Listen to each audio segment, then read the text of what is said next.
Good morning, guys. How are you guys doing? It is Tuesday, April 28th, 2026.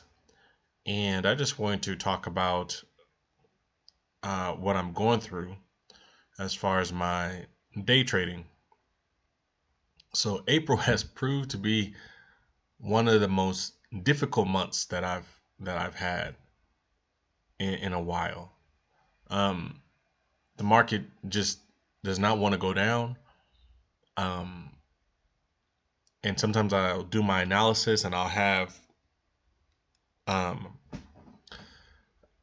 I'll have a signal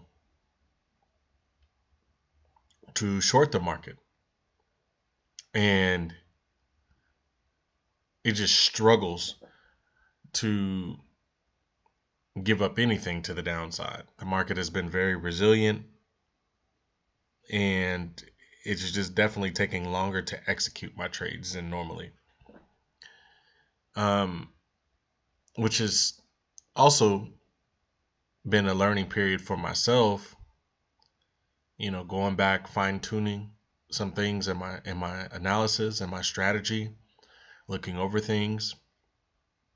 And because this month was so tough,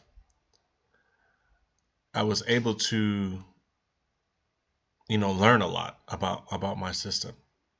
And it's also brought one of my best weeks of trading as well. Um, and I was also able to bring down my risk to reward to 1 to 1. Um, Prior to that, I was like 5 to 1, meaning that I was shooting for 16 ticks TP with a negative 65 tick.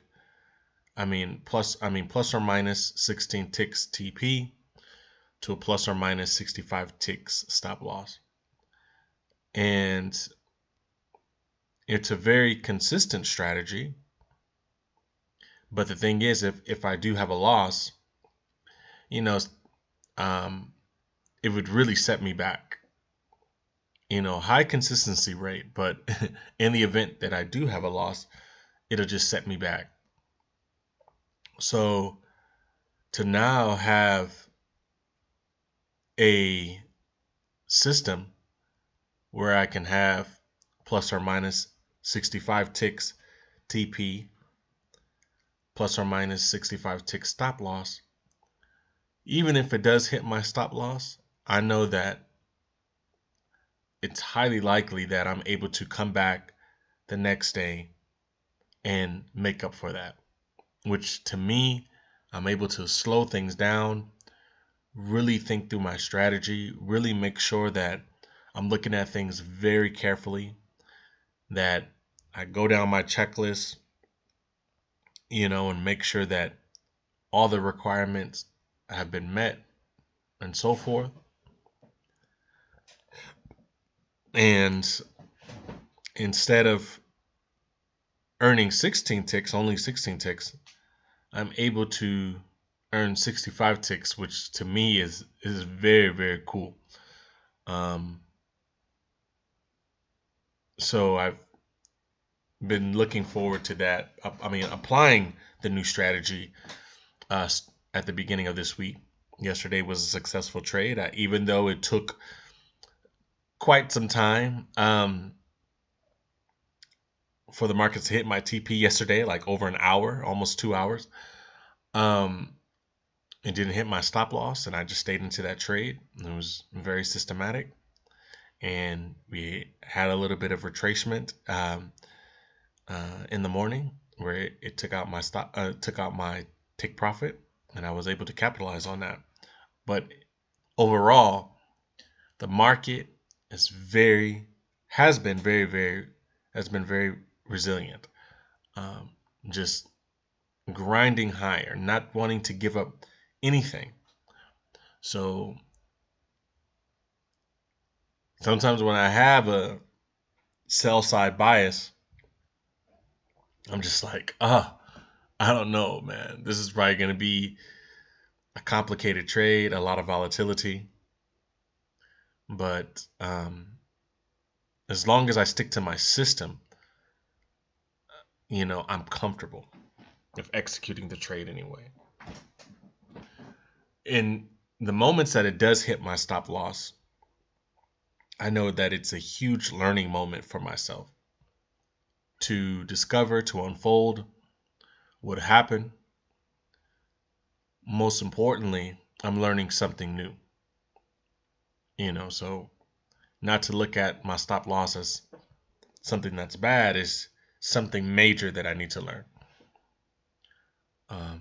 which has helped me all along continue to refine my process and make it very effective. So anyways, I want to go over some notes that I wrote down. And like I was saying earlier, April has been my toughest month. All my short biases have been severely challenged. The market does not want to go down. April was a month in which I learned a lot about my strategy, did a lot of fine tuning, and brought my risk to reward down to 1-to-1. Stick to your process. If you watch the market all day, you'll sometimes see a large candlestick. You notice the momentum and you think to yourself, I can jump in and grab a few ticks. The problem is that it's outside your system. In my case, I trade at a very specific time, 0930 Eastern time. Could I have made some profit jumping in during the pre-market after seeing a huge candlestick? Yes, but by doing so, I immediately shift from a systematic mindset to an emotional one. Stay firm in your process. Do not waver. There will always be moments of FOMO, but the cost of chasing momentum is far greater. The problem with me, one of the biggest challenges that I'm dealing with as a trader is staying systematic.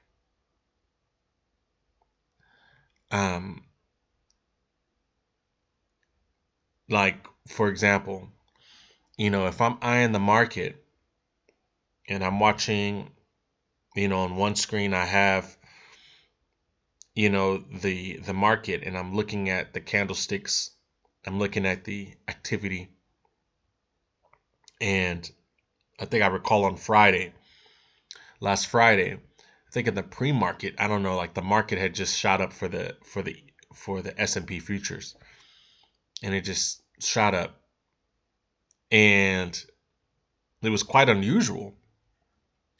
But the momentum to me felt so strong. I was thinking to myself, I could probably clip a few ticks from this. I don't know what's going on, what the news is, but looks very strong that I can possibly scalp a little bit. And I was taking, 16 ticks here, 16 ticks there. And I could have been done for the day. I could have said, you know what? I don't even need a trade at 9:30. I could just be done. But because I leaped into the market, because the thing is, and I was telling myself this the other day, is that I train my brain very specifically on my system. Very specifically.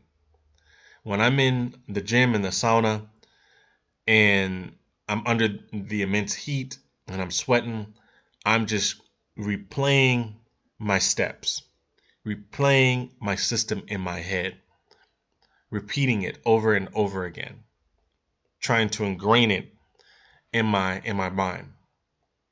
That's all I'm trained on. It's just my process. So last Friday, when I had decided to jump into the market, even though I was successful, I wasn't trained in that. I didn't know what to do. So when 9:30 came, I'm not even in my mindset. I'm in an emotional state. I'm just like, oh, I'm just going to see what the day brings.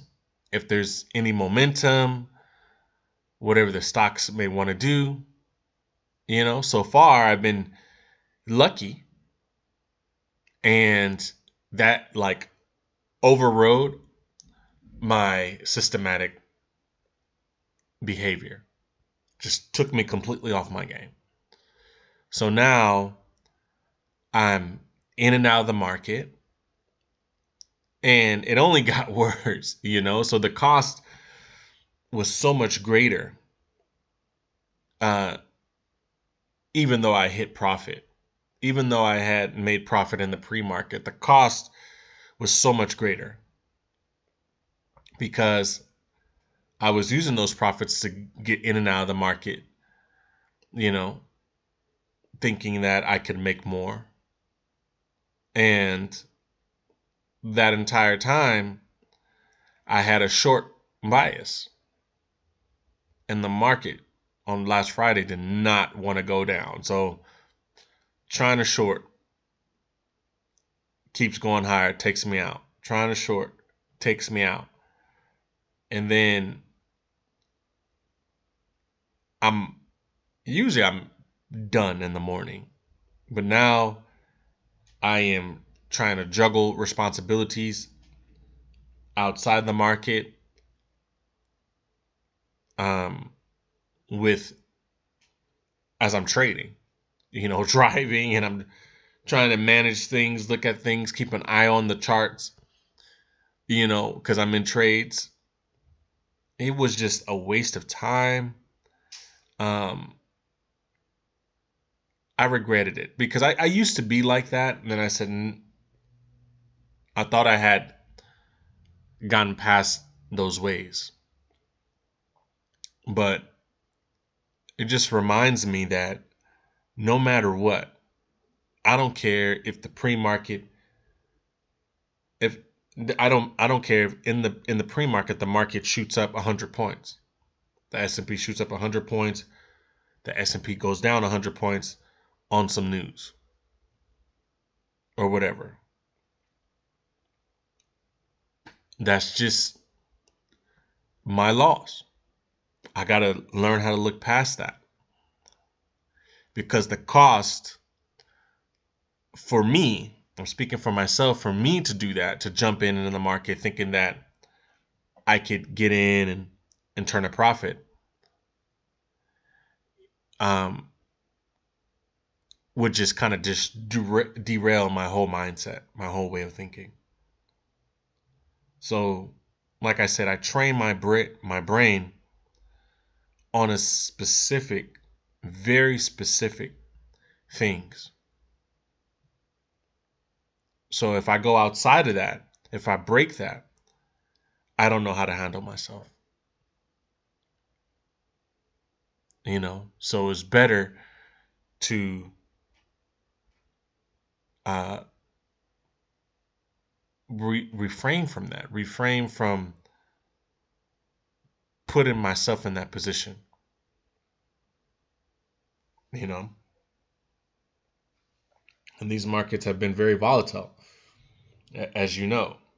So um, it's very easy to get derailed.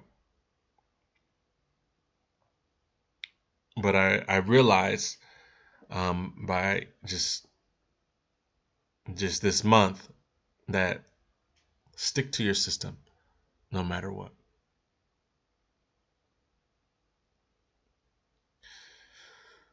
With that said, like I said, the market has been very, it does not want to go down. Somebody said, like, if you look at the daily chart, because I only look at the 30-minute and 1 hour, if you look at the daily chart, it's just straight green. And you can feel it.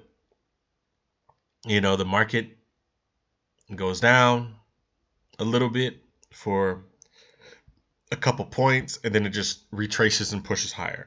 It'll come down for a couple points, push up, retrace higher. It was just does not want to go down. And I was thinking that, because everybody, a lot of people say that, given all the geopolitical tensions and things like that, why is the market doing so well? And in my opinion, I feel that this is just my opinion. I feel that given the geopolitical tensions, given the Trump administration, whether you like the administration or not, um, all this could not have come at a better time because you have the the evolution of AI. Like one thing that we cannot discredit is OpenAI, ChatGPT, Claude, and all its use cases. Like we can't discredit that. Like I think about these systems. Um, I imagine it was like when Google came on board. You know, changing the game entirely. Being able to enter something into a search bar, and pull up resources and things like that. It was transformational, and I believe that OpenAI is the same. It is proven to be effective. It is boosting productivity. It is efficient. It's all those things.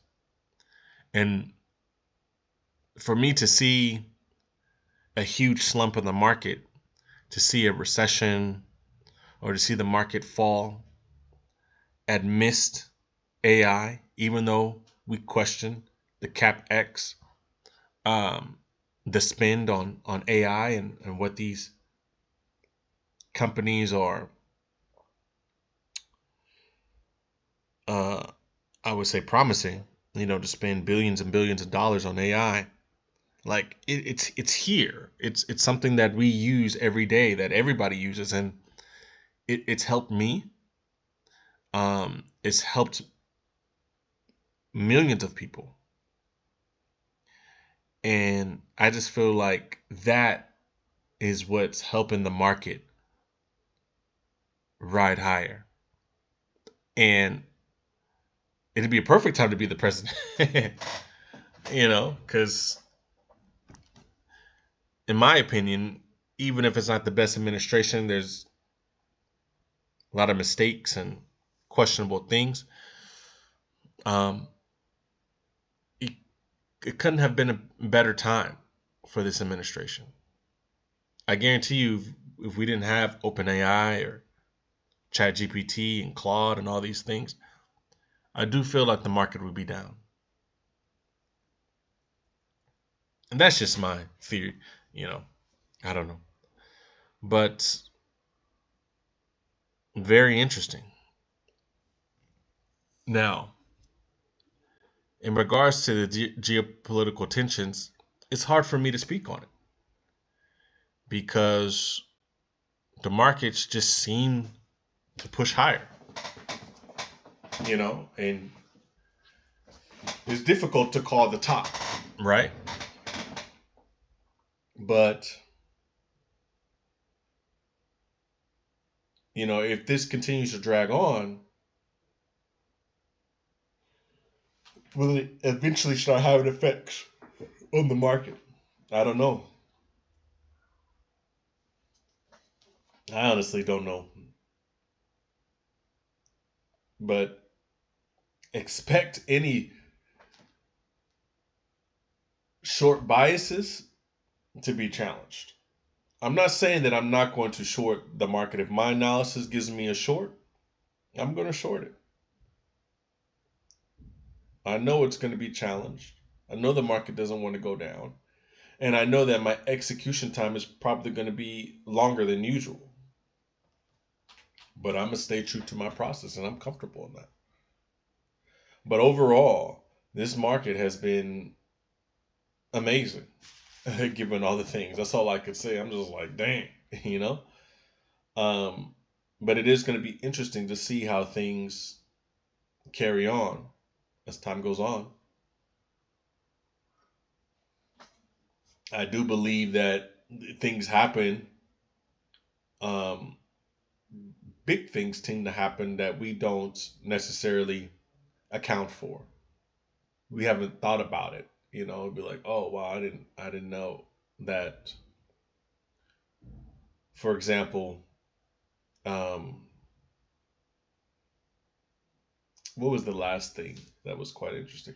Oh, when they said, you know what, people were kind of cheering on the administration when they said, you know what, we will allow ships and tankers to pass through the strait, except for those coming from Iranian ports, and Iranian tankers, and those that are sanctioned and so forth. We allow everybody else to flow through except for Iran. And at the same time, he was saying that we're coming closer to a deal, that they're eager to make a deal. And then a few days later, Iran's like, hell no.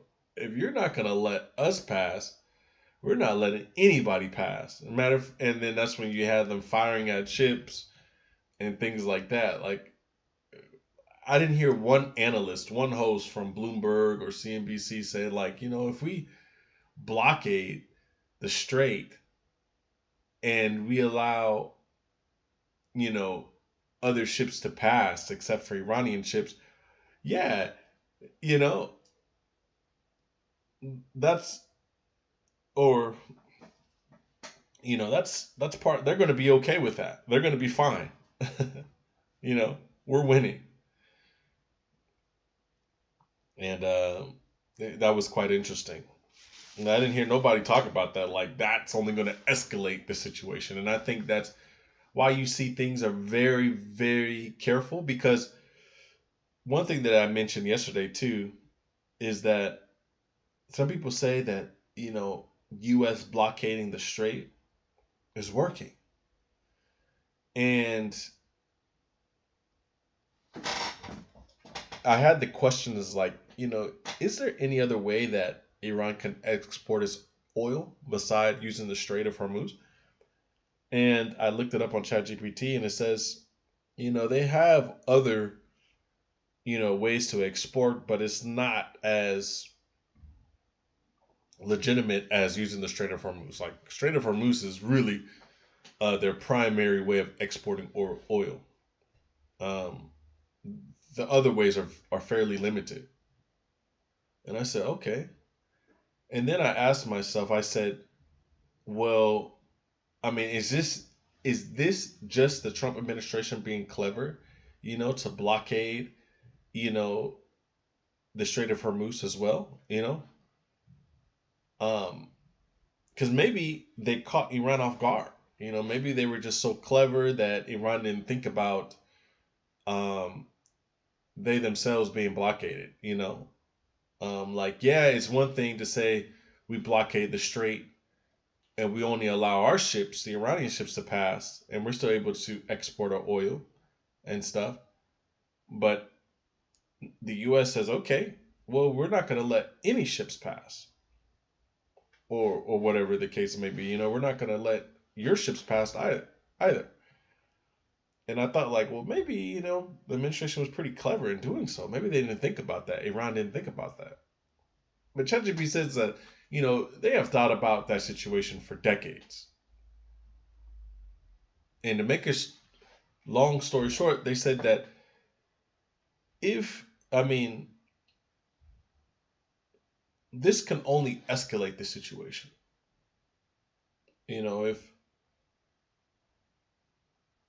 If you keep pushing, backing Iran into the wall, it'll only escalate the situation. And I think that is why Trump has been reluctant to attack. Because even though Iran is weaker,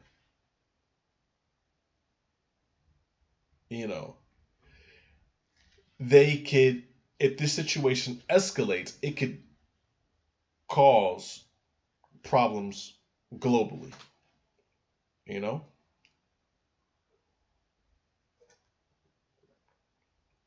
And if, just like Oman thinks that part of the strait is part of their territory, Iran feels that the strait, somewhat part of the strait, is their territory as well. And I know that they want to protect their sovereignty. and say, hey, we understand that you don't want us to have uranium, but we need guarantees.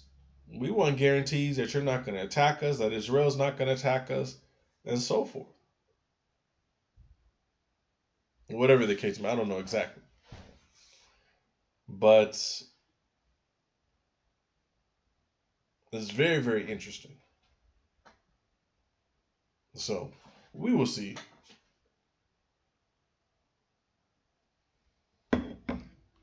But the way the market is performing is incredible.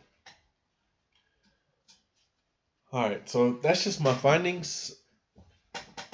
Stick to your strategy. Don't let emotion get to you. And how do you know when you're in an emotional state? I tell myself the moment that I deviate outside my strategy, the moment that I start doing things outside my system, I'm in an emotional state right away. Sometimes you don't know it. Sometimes you just are looking at the charts. You're waiting for 9:30. You're listening to live streams. You're watching the market, listening to live streams. You're seeing the headlines come in, and you're just like, oh, look at that move, and you just get in. It's just like it's just automatic. But I myself have to stop myself and be like, oh, you're in an emotional state right now. You know, and I want to be like a machine when it comes to trading. I do. I have a very specific system, very specific time, very specific TP and stop loss. And yes, that one trade a day. And that's it.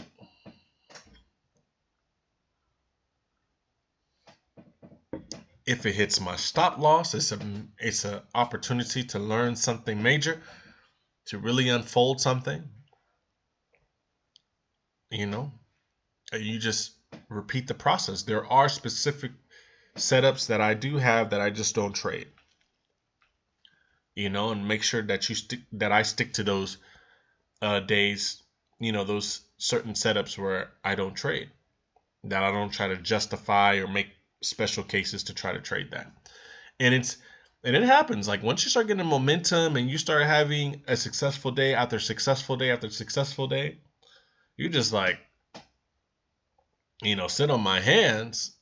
To hell with sitting on my hands. I'm gonna try to, close this week out, with 5 for 5 or something like that. And even though the chart itself is flashing at you like this is not one to take, there's too many issues going on, signs of volatility, whatever. And then you're like, you start trying to make an educated guess. And 99% of the time when I do that, I'm not going to lie, like it's never worked out. Every time when I try to go outside my system, outside my strategy, and I try to justify something just so I can trade, it never works. And the worst thing about it is that I shouldn't have traded in the first place. I shouldn't have traded in the first place.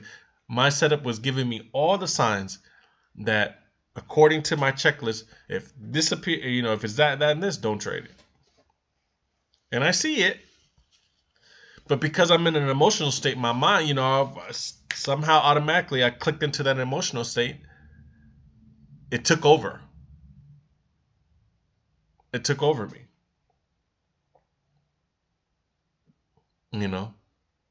So that is something that I'm definitely trying to work on, is to be so damn disciplined.